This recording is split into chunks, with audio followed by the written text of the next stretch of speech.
pati mai se pati na mole au tarvo e whakasama i ulolo. E te le i tawi mai na e awhisi i te nei ma e sa mai nangalo mea mole ne lanu lagi ai o lo mai mai sa usa ili se elo famoni ele i tali mai noi mata malingi ile mafutanga se malonganga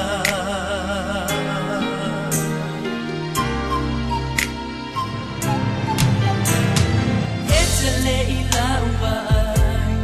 ma o muli muli atu lo matai Yesu o te tau tino o te mawhai te vai vai ai e musu musu mai lo tatau mawhai Yesu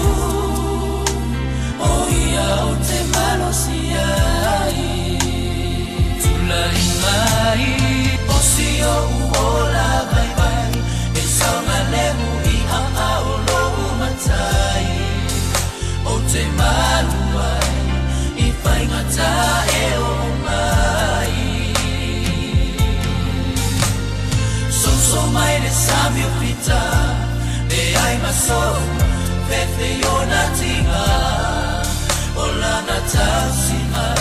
o te mautino te olai ola na tausima o te mautino te olai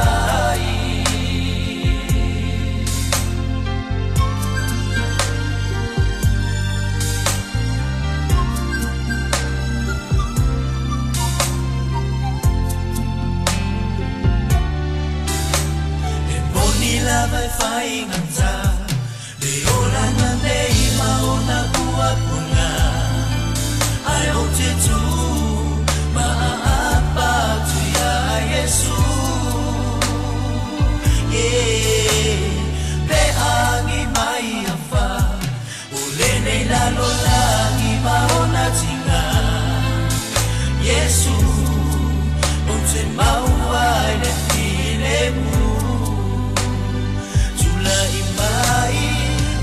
o uola mai vai e saunga lehu i a o lo matai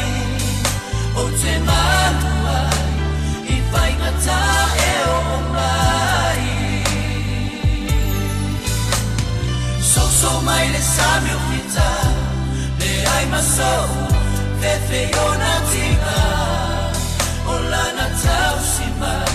o te mautino te olai o uola vai vai e saunga lehu i a o lo matai o te malu ai i whai ngata e o mai so mai le samio pita le ai maso fefe yona tinga o lana tausi mai o te mautino te olai oh